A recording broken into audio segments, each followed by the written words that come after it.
JC Tickets provides first-class trips to Ravens road games, including airfare, 4-star hotels, game tickets, and cocktail parties. We also help provide great seating locations to all Ravens home games. JC Tickets, where the games begin. Visit us at jctickets.net.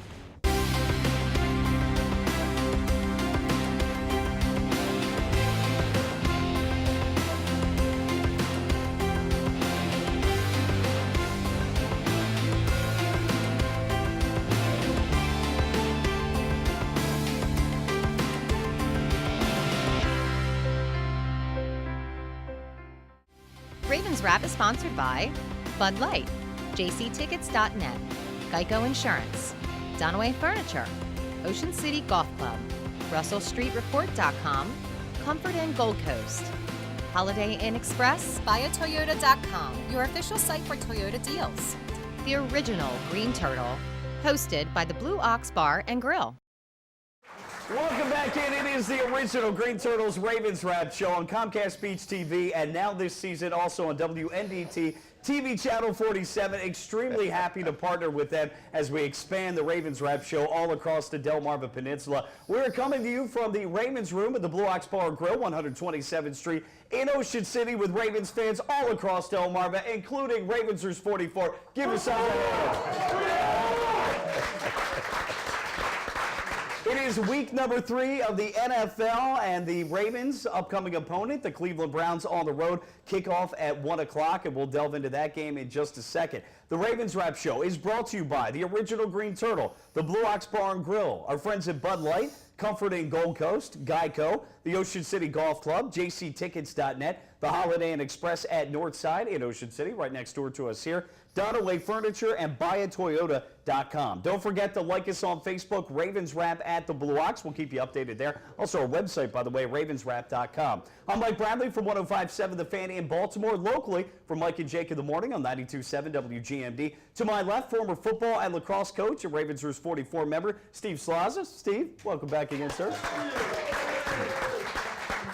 To his left, Ocean City Mayor and our Cleveland Browns fan and analyst this week, Rick Meehan. Rick, welcome back. And representing the local teams for the Redskins, Buck Mann from Mann Properties. Buck, welcome back, sir. All right, so this isn't your, I guess should we say son's Cleveland Browns team, because it's been about 10 years or so since the Browns have been to the playoffs, the last 12 years or so. Rick, I'm going to start right off with you.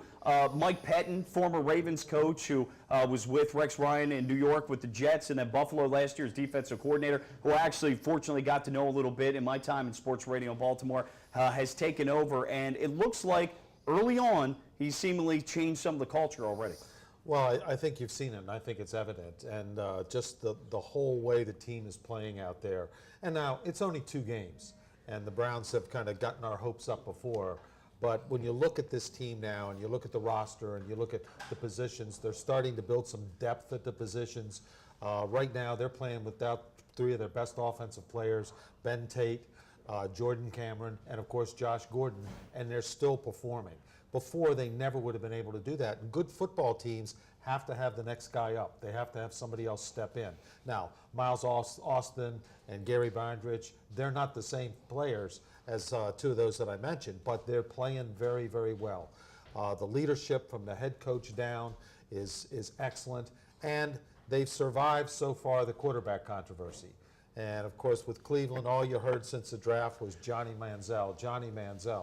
Personally, I'm not a Johnny Manziel fan. I'm a Cleveland Brown fan, and most of the Cleveland Brown fans will tell you they want Brian Hoyer in there. Who's a Cleveland native, right? Who's a Cleveland native, and he's played before, played last year, played very well till he got hurt. He's a very smart quarterback. He knows how to play the position. He doesn't have the arm of Manning.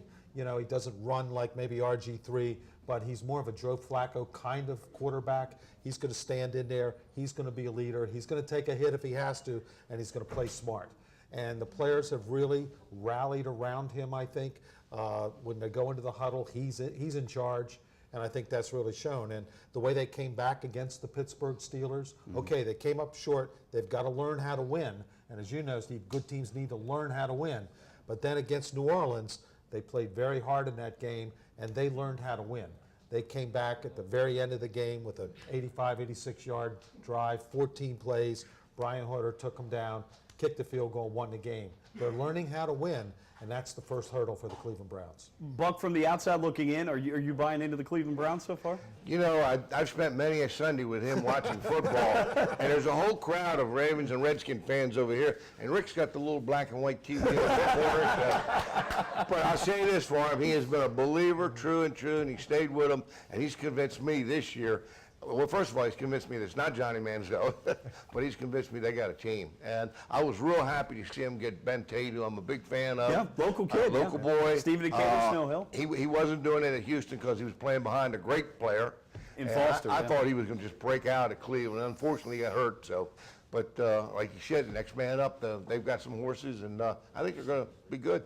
Now, Steve, last year, the Ravens, after beating the Browns 11 straight times, lost in Cleveland on November 3rd, 24-18. If you remember, third-string quarterback Jason Campbell getting the win, and he kind of carved us up in that game. That was embarrassing. It was, I think you got to remember, we have a 2-6 record on the road from last year. So when you look at this, I mean, that's one problem. The other thing that we really have a tough time with, and especially now with our lack of depth at both the defensive line and in the secondary, is no huddle. And Cleveland runs no huddle offense very well. And that's basically how they were able to come back on Pittsburgh in the second half. Well, let's talk about, because Rick has talked about the offense of Brian Hoyer at quarterback right now. And now, not Steve Bisciotti, I'm sorry, but John Harbaugh has said that he expects to maybe see some packages with Johnny Manziel. I mean, you have to be smart and prepare for anything, but Rick, I got to tell you, if Mike Pettin is wise and Schottenheimer, if the offense is wise, they're not going to break up, the rhythm of Hoyer and put Manziel in. Although he did get a rep last week, though. He got 3, actually. He came in and handed the ball off twice, both times to running back for no gain, and then he did a rollout and rolled right through left to the fullback, and it was an incomplete pass. The pass was late getting there. The fullback got creamed when the ball got there as he was going out of bounds. And it was just, I think, put in there to throw them off a little bit, to make them think, okay, this could happen. He is fast. You do have to watch him, but he's not the quarterback. So you can prepare for maybe 1 or 2 plays, but I don't even think you're going to see that against the Ravens. Yeah, I think Kyle Shanahan would be smart not to. No, I don't think you're going to see it. Not to put him in there. Yeah. Now let's start in the trenches. We've talked about the resurgence of the Ravens' offensive line. The Browns for the last few years have had some very good offensive lines. Joe Thomas is one of the best, if not the best, at left tackle. John Greco, I believe, was he a guy they picked up from the Eagles? I think a couple of years ago. He is. Solid left guard. Alex Mack, a draft pick out of Cal a few years ago, is good. Now this guy Joel Bitonio, I believe, out of Nevada. They're high on him. He's the right guard rookie, though, right? Yeah, and he's a rookie, and he's playing very well, and he's very good at run blocking. So that's really helped where they're going now with the multi-back setups and running the football. Michael Schwartz in there. They have a very solid offensive line. They're going to open some holes that they never opened before. They have. I don't know if they are against the Ravens, but they're very good in pass protection. So, where you have to be good on the offensive and defensive line, Cleveland's pretty good. Yeah, I mean, that's going to be a challenge in the trenches, Steve, and we talked about already with Timmy Jernigan with the meniscus tear. But that offensive line is going to come after us, and Terrence West is from Towson, local kid. He's a part of the duo in the backfield there, along with Isaiah Cromwell, right, out of Alabama State. That the 1-2 punch, those are tough runners in between the tackles. They can get outside of you, too, though. Now, we've had a tough time stopping the run so far, but, when you look at this matchup and you look at their offensive line versus our depleted defensive line, that was a matchup I'd have to give you guys the nods right now. Yeah, and, then you look at the other side of the ball, and on the defensive side, Cleveland has a lot of defensive backs. Same thing as you have all the safeties. I think we have 11 defensive backs and safeties, but we don't have any big guys back there.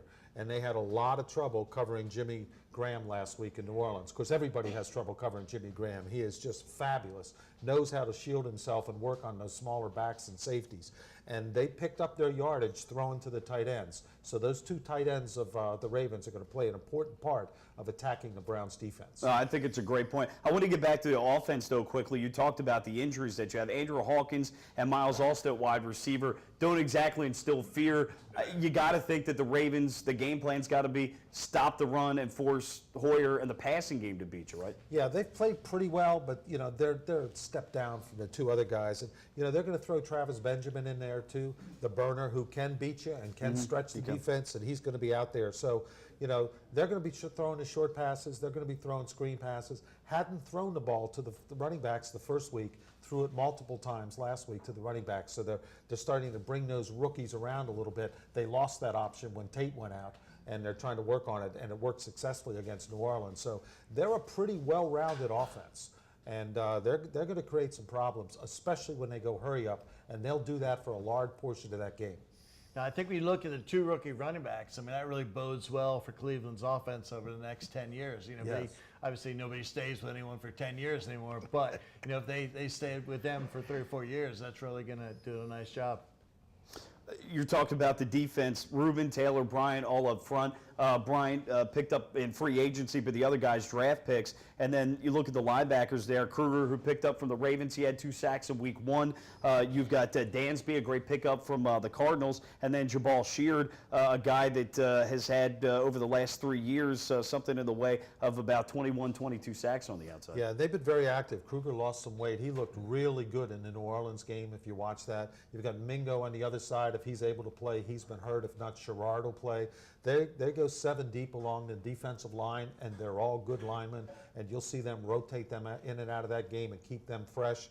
Linebackers with Dansby in the middle are much more active than they were before. And of course, you got Joe Hayden on one side at cornerback, Justin Gilbert on the other. Justin Gilbert's a #1 draft choice. He's a rookie. He's had some tough games, but he's getting a little bit better. But he's the guy Flacco is going to pick on.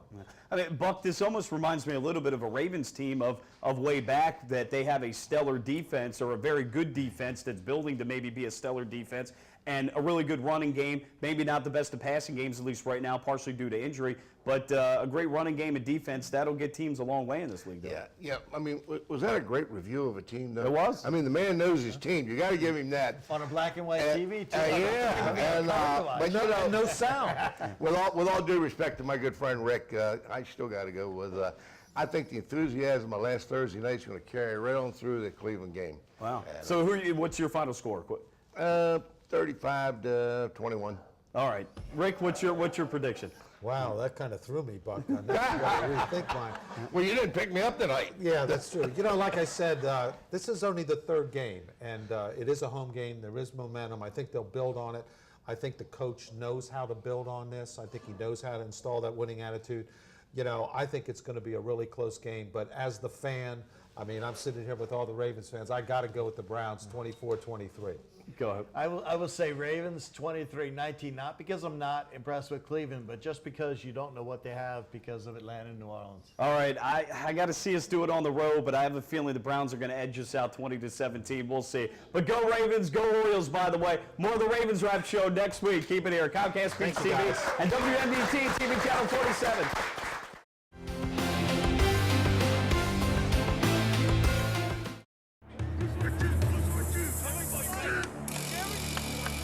What's this all about? We're giving Rich the NFL experience of a goal line dive. Really?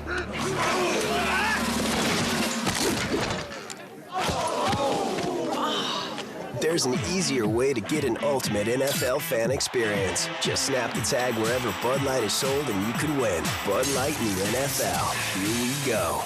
Can I make it? On the internet, yes. Into the end zone, no.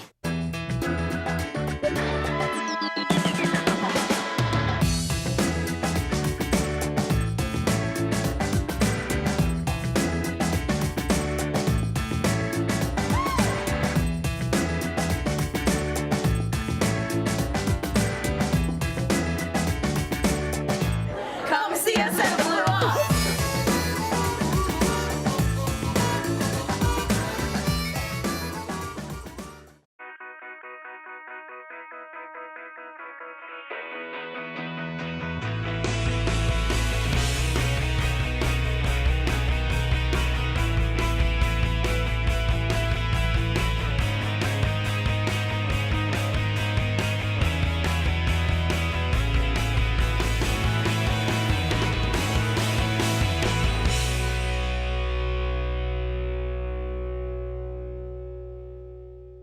JC Tickets provides first-class trips to Ravens road games, including airfare, 4-star hotels, game tickets, and cocktail parties. We also help provide great seating locations to all Ravens home games. JC Tickets, where the games begin. Visit us at jctickets.net.